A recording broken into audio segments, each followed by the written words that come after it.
Assalamualaikum warahmatullahi wabarakatuh. Kembali lagi Waalaikumsalam. di Talk and Sharing. Hari ini masih bersama aku, Marini Nurhadi. Dan pembicara kita yang berbeda kali ini, yang lokal. Kali ini nggak dari luar negeri, dari Indonesia maksudnya. Hari ini aku ditemenin bersama Kak Salsabila Yasmin. Assalamualaikum, Kak. Waalaikumsalam. Apa kabarnya, Kak? Alhamdulillah sehat. Hari ini Alhamdulillah. gimana? Aku sehat, Alhamdulillah. Oke, hari ini kita akan ngebahas tentang optimalisasi diri di dunia kampus. Mantap. Oke, sebelum kita mulai ngobrol lebih lanjut nih sama Kak Alsa, aku mau jelasin, ngenalin sedikit siapa sih nih Kak Salsabila Yasmin ini gitu. Mungkin sebagian followers Kak Alsa udah kenal ya. Aku mau kenalin ke teman-teman PKS Muda siapa sih Kak Salsabila Yasmin ini. Oke, Kak Salsabila Yasmin adalah seorang lulusan S1 Kebidanan Fakultas Kedokteran Universitas Brawijaya Malang. Wih, tahun 2020 ya Kak ya? Masih anget Ya, nih baru. Masya betul. Allah. Alhamdulillah.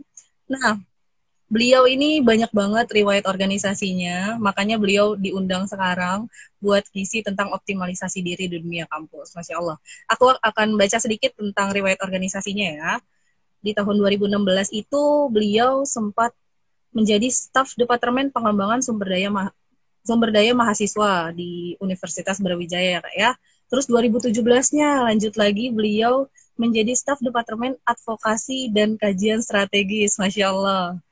2018-nya naik lagi beliau pernah menjadi bendahara atau anggota Komisi 3 di Dewan Perwakilan Mahasiswa Universitas Brawijaya. Masya Allah. 2019-nya, Masya Allah nih, menjadi Wakil Presiden Eksekutif Mahasiswa Universitas Brawijaya. Mantap.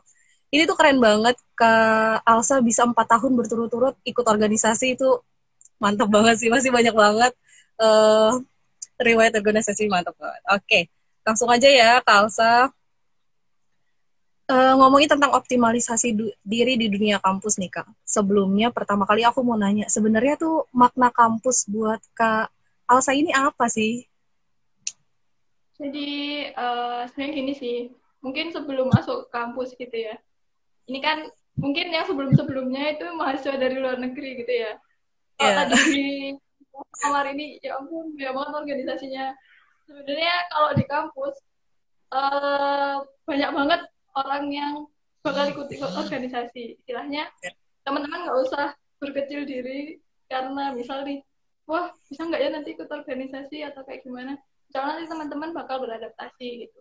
Nah, sebelumnya nih, sebelum masuk ke arti kampus gitu, eh gini, jadi mungkin di sini teman-teman banyak punya pilihan gitu ya. Ada yang teman-teman yang mungkin kemarin udah keterima di SNMPTN, ada yang masih berjuang kemarin di UTBK, sekarang lagi tawakal gitu ya. Ada yang sebenarnya dia udah mulai mengenali pasiennya dan mungkin nggak memilih untuk di kampus. Ada yang dia ya udahlah di swasta aja nggak apa-apa gitu.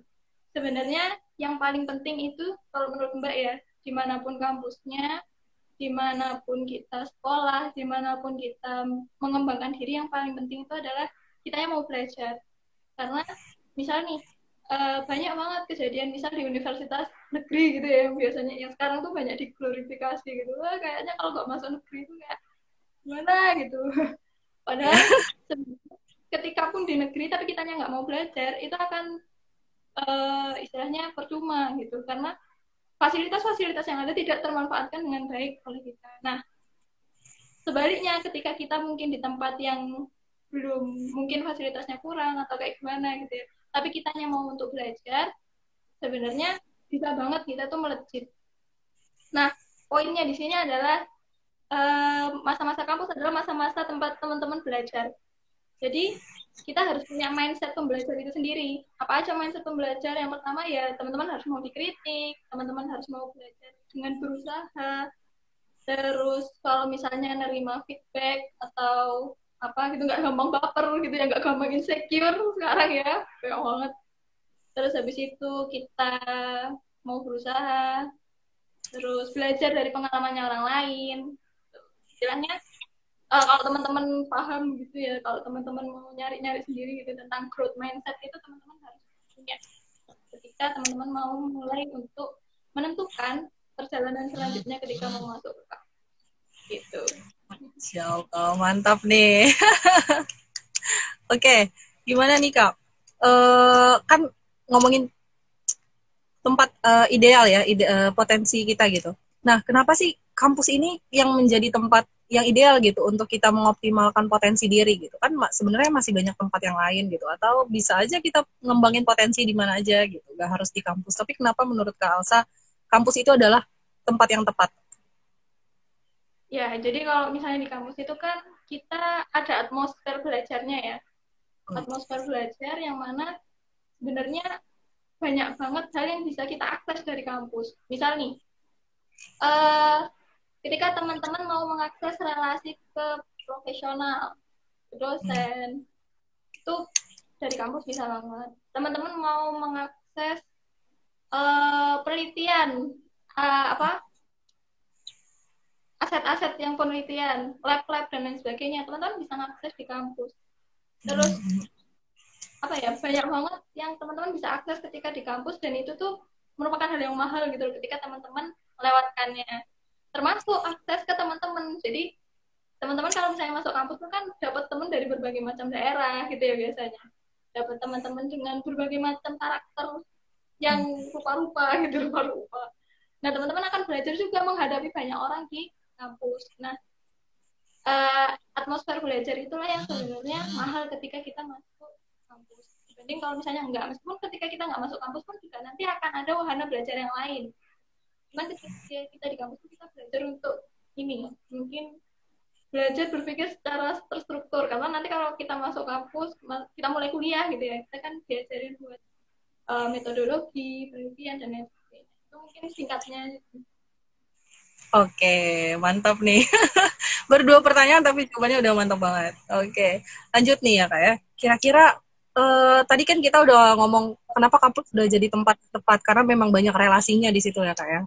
Dan gimana sih dari kita tahu gitu minat kita, bakat kita, potensi kita gitu. Itu caranya gimana sih Kak buat munculin itu semua? Sebenarnya gini sih Mbak, sedikit cerita ya. Banyak Boleh, orang boleh. yang itu ngerasa salah jurusan justru ketika sudah masuk ke kuliahnya. Jadi sebenarnya dia ngerasa, wah kayaknya ini cocok nih aku kayak gitu. Tapi setelah masuk itu, dia malah ngerasa kadang salah jurusan gitu. Atau, wah ntar lah nyoba SPM lagi gitu. Nah, jadi gini sih, kita mungkin ini buat teman-teman yang baru mau masuk kampus itu ya. Yang pertama, coba dikenali kita tuh ketertarikannya di mana sih ketika kita baca-baca sesuatu, mungkin ketika scroll Instagram gitu ya. Nah, itu kita ketertarikannya ke arah mana. Dan juga misalnya nih ketika di SMA ingin menekuni di bagian mana sih, itu mulai dikenali mulai dari sekarang gitu. Mungkin untuk teman-teman yang udah masuk gitu ya, karena udah UTBK dan lain sebagainya, insya Allah udah mengalami lah. Apalagi kalau misalnya di sekolah kan biasanya dibantu ya untuk mengenali kira-kira kita tuh cocoknya kemana dan kemungkinan masuk kemana gitu. Biasanya kan dibekali gitu. Tapi selain itu kita juga perlu melihat hal lain, misal nih hobi. Kadang tuh meskipun ya kita nanti misal kuliah di jurusan apa, tapi kadang-kadang hobi itu berguna ketika berfungsi banget ketika kita tuh misal bosan sama kuliahnya, terus kita mau menekuni hal lain. Banyak sekarang mahasiswa tuh juga yang sambil bisnis, sambil ikut komunitas, organisasi. Istilahnya di situ juga mereka memperdalam skillnya gitu. Jadi nggak terpaku cuma sama kuliahnya. Meskipun profesionalitas itu juga penting ya, dalam artian ketika kita kuliah kan kita sedang mulai mengambil sebuah spesialisasi. Nah, itu juga penting untuk ditekuni. Tapi itu nggak salah juga ketika teman-teman memperdalam hobi gitu. Terus kalau misalnya belum ketemu Kak, gimana? Aku nggak tahu nih hobiku apa, aku nggak tahu aku tertarik kemana, kayak masih random banget gitu kan ada ya. Nggak masalah juga ketika teman-teman misal istilahnya nyoba-nyoba. Tapi teman-teman harus tahu apa ya, konsekuensinya ketika teman-teman mencoba itu ada gagal, ada bukan gagal ya, mungkin akan salah jalan dikit. Nah, teman-teman harus tahu nih tempat kembalinya kemana gitu. Oh, atau ya istilahnya teman-teman akan belajar lah dengan pengalaman gagal itu. Jangan sampai takut gagal, jangan sampai takut salah. Karena ketika teman-teman nyoba itu nanti akan lama-lama kelihatan kok jalannya. Ya karena Mbak juga yang bagian nyoba-nyoba itu tadi. Jadi ini hasil nyoba-nyoba, Kak. Iya, ya nggak nyoba-nyoba 100% juga sih. Cuman istilahnya ada part di mana Mbak juga nyoba-nyoba kok gitu. Jadi ya alhamdulillah dengan hasil nyoba-nyoba itu sampailah ke sini. Alhamdulillah. Makanya mungkin kemarin kan waktu Mari ditanya ya sekarang sibuknya apa gitu. Setelah ngantuk sambil nunggu tuh Mbak ngajar gitu. Jadi kan dia sebenarnya agak nyeleweng ya kalau dari kebidanan, mana ada kebidanan ngajar anak-anak gitu ya. Tapi nggak apa-apa gitu karena mungkin ini juga bagian dari perjalanan Mbak yang masih terus berjalan gitu. Oh, betul, betul, betul. Masya Allah, top nih. Aduh, oke. Nah, kan gini, Kak. Mungkin masih banyak banget dari adik-adik kita nih yang SMA yang lagi nyari jurusan, masih bingung gitu. Kadang ada yang berpikir, segelintir orang tuh suka berpikir, kalau aku milih jurusan A, kira-kira nanti lulusannya jadi apa gitu. Atau nanti kerjanya jadi apa gitu. Kira-kira gimana nih menurut Kak Alsa tentang statement anak-anak yang kayak gitu ngomongnya? Sebenarnya nggak salah sih ketika kita menentukan nanti, bukan menentukan sih, nggak salah ketika kita melihat sebuah jurusan itu nanti prospek kerjanya jadi apa. Karena ya kenyataannya mungkin memang ketika nanti kita masuk ke dunia kerja itu yang akan istilahnya ya kalau kita ngeliat lowongan kerja gitu ya, oh banyak nih yang mintanya tuh anak teknik misal gitu ya, misal teknik kesehatan tuh banyak nih lowongannya. Sedangkan untuk anak-anak yang sosial humaniora sedikit. Tapi sebenarnya di situ kita nggak bisa jadi ini tuh juga sebuah patokan vakum. Oh pokoknya kalau misalnya jurusannya nggak ada, prospek kerjanya nggak bagus, aku nggak mau di jurusan itu. Nggak juga, karena sebenarnya ladang profesionalitas kita itu juga luas gitu. Misal nih, teman-teman yang di sosial bisa jadi peneliti, dosen, dan lain sebagainya. Kita nggak akan hidup itu dengan tanpa teman-teman yang ada di jurusan sosial. Dan ketika kita ngomongin soal kerja, itu kan kita ngomongin soal rezeki juga ya. Bisa jadi rezeki kita juga belum tentu dari apa yang kita pelajari, tapi apa yang kita pelajari itu membentuk mindset kita, apa yang kita pelajari itu membentuk profesionalitas kita. Istilahnya, kalau Mbak pernah dengar gitu ya, kadang tuh misalnya ini, sederhananya ya, kita belajar matematika, rumus integral, rumus apa tuh nggak akan dipakai di keseharian kita. Tapi pola pikir kita tentang mengerjakan soal matematika yang tersistematis, terstruktur, itu akan dipakai di kehidupan sehari-hari. Itu kan semua ilmu yang ada, itu nggak ada yang nggak berguna gitu loh. Jadi ketika kita sudah misalnya nih, misalnya kita memilih jurusan yang ternyata prospek kerjanya sedikit kecil gitu. Nggak apa-apa, nggak usah berkecil hati. Insya Allah nanti akan ada kok jalur-jalur rezeki gitu. Dan teman-teman akan dapat poin profesionalitasnya teman-teman gimana. Dan istilahnya jangan minder duluan. Oke, tuh. Jadi walaupun mungkin kita hobinya di situ, passionnya di situ ya kayak, tapi kalau misalnya prospek kerjanya dikit ya jangan nggak masalah gitu. Kita masih bisa berkembang. Oke, lanjut misal nih kak ya, buat anak rantauan nih kak, kan mereka hidup sendiri gitu, jauh dari orang tua notabene. Nah, kira-kira gitu Kak Alsa, kan kadang mereka suka berpikir ya udahlah aku mah ngerantau cuman ya udah belajar aja gitu, fokus kuliah aja nggak usah ikut organisasi lah gitu. Itu menurut Kak Alsa gimana sih? Sebenarnya justru aku ngerasa malah teman organisasinya Mbak tuh banyak yang rantauan gitu. Anak-anak karena mereka semangat belajarnya tinggi ya udah jauh gitu ke Malang. Terus juga biasanya sih teman-teman yang merantau itu kadang-kadang kan lebih fleksibel juga ya, lebih fleksibel. Jadi mereka lebih banyak sebenarnya ikut aktivitas dan organisasi. Mungkin yang harus diperhatikan ketika teman-teman merantau tuh satu, jangan sampai teman-teman tuh kehilangan prinsip. Dalam artian gini, ketika nanti teman-teman masuk kampus bakal punya teman yang macam-macam gitu. Kita kan pengen ya, maksudnya kita pengen secara pribadi tuh istilahnya tetap jadi anak yang berbakti sama orang tua, tetap jadi anak yang baik-baik gitu ya. Nah, punyailah prinsip itu sejak teman-teman pertama kali masuk kampus. Jangan sampai teman-teman itu, misalnya kita kan nggak pengen ya ikut sama teman-teman yang nanti misal punya pengaruh buruk, katakanlah ya free sex dan lain sebagainya, itu kan nggak mau ya. Jadi apapun aktivitas yang nanti teman-teman akan ambil gitu, ketika merantau, kan biasanya merantau itu juga jauh dari orang tua gitu, yang ngerasa bebas gitu. Dan sampai rasa bebas itu akhirnya membawa teman-teman ke pengaruh buruk. Jadi tetap teman-teman harus punya prinsip dan tetap jaga komunikasi sama orang tua dan gitu. Dan punyailah teman-teman yang kiranya bakal membawa pada kebaikan. Bukannya pilih-pilih teman ya. Teman ini harus luas, tapi teman yang membawa pengaruh ke kehidupan kita tuh harus dipilih. Jadi teman-teman harus kenal sama banyak orang, iya. Teman-teman harus membangun relasi sama banyak orang, iya. Tapi teman-teman yang membentuk diri kita, gitu, itu kita harus bisa milih. Mantap. Oke. Tadi aku sebelumnya sempat dengar masalah salah jurusan tuh Kak, aku kepikiran sih. Nah, kalau misalnya kita udah di tengah-tengah jalan gitu kan, udah semester pertengahan atau bahkan mau akhir, terus kita ngerasa, aduh kayak salah jurusan nih yang tadi di awal gitu. Itu kira-kira gimana Kak? Lanjut, keluar? Harusnya yang lebih baik.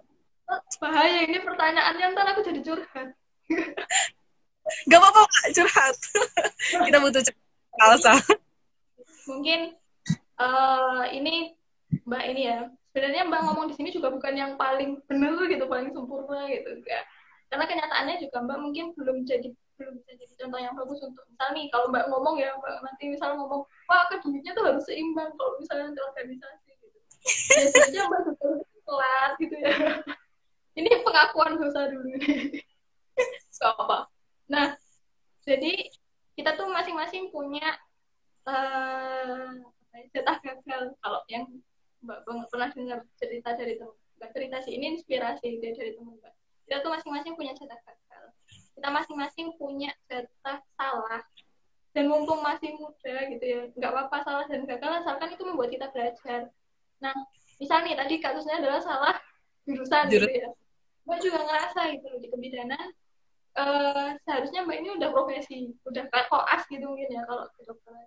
Cuman Mbak akhirnya memilih untuk nggak profesi itu karena merasa kayaknya Mbak tuh senang dengan ilmunya kebidanan, tapi untuk praktek dan lain sebagainya kayaknya Mbak belum bisa. Istilahnya kalau dilanjutkan cuma nggak optimal. Akhirnya Mbak ngambil spesialisasi yang lain dan mulai belajar ke hal yang lain. Ya mohon doanya aja juga semoga akhirnya mendapatkan gitu ya, mendapatkan spesialisasi yang sudah dicita-citakan gitu. Ya, yang namanya ini ya, namanya perjalanan. Nah, ini mungkin ada tips buat teman-teman gitu ya, ketika baru masuk kuliah gitu.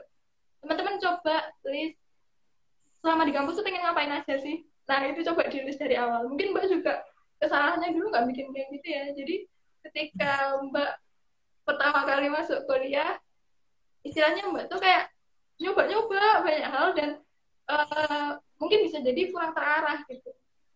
Nah, ketika teman-teman sudah mencuri start nih dengan merencanakan life plan selama kuliah gitu, selama 3,5 tahun mau ngapain aja sih, lu mau lulus tepat waktu, mau IPK-nya berapa, mau ikut organisasi apa aja, harus kenal sama siapa gitu. Nah, itu mungkin bisa dicicil supaya teman-teman tuh nanti apa ya, ketika di tengah-tengah merasa, dan itu harus selalu dievaluasi. Ketika teman-teman ngerasa, kayaknya plannya nggak sesuai dengan sekarang, kalian mau kemana? Dan diskusi sama orang tua, diskusi sama teman-teman itu juga penting. Jadi nggak masalah gitu ketika teman-teman ngerasa salah jurusan. Ada yang memilih keluar dan ada yang memilih untuk tetap. Tapi ketika teman-teman memilih untuk keluar, pahamilah resiko dari keluar itu, otomatis masuk studinya nambah dan lain sebagainya. Dan ketika tetap, pahamilah juga kalau misalnya teman-teman mau tetap di sini, apa sih yang mau teman-teman lakukan gitu, apa sih yang mau teman-teman tekuni setelah ini. Mungkin nanti ada yang pengen bisnis atau apa gitu kan, meskipun agak nyeleweng gitu, tapi kan insya Allah itu juga jadi jalan rezekinya kita. Insya Allah nanti bakal lama-lama juga akan membentuk kepakaran di sana. So, kira jangan insecure duluan gitu.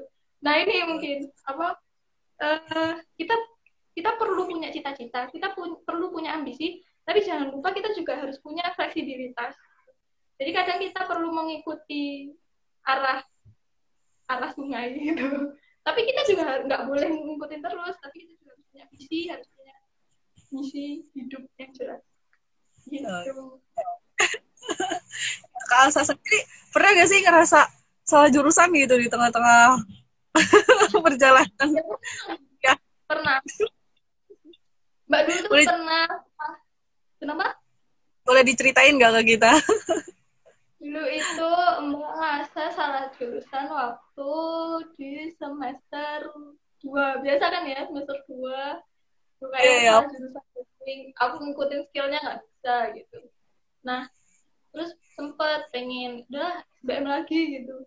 Tapi waktu itu ketika SBM lagi ditanyain, emang mau kemana? Nggak tahu. Jadi kayak nggak terplanning gitu loh, kayak ya udah sekedar ngerasa salah jurusan aja. Akhirnya diingetin, kalau misalnya nggak punya planning yang jelas, mending tetap aja. Karena ketika kita nggak punya planning yang jelas kan nanti malah bisa jadi ketika pindah tuh ya salah lagi gitu loh. Nah, akhirnya ya udah memutuskan untuk tetap di situ. Qadarullah ya, waktu itu kan pengennya dari kebidanan pengen ke psikologi gitu ya. Sebenarnya Qadarullah semester 2 itu di kebidanan kan juga ada psikologi ya. Psikologinya tuh malah nilainya paling jelek gitu, kayak ya Allah kayaknya ini hikmahnya aku dari SBM.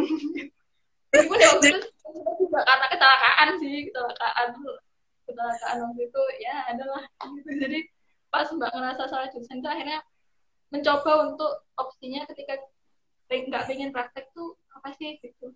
Oh bisa jadi dosen, oh bisa misal ngambil kepakaran di mana, di Emkes atau di mana gitu.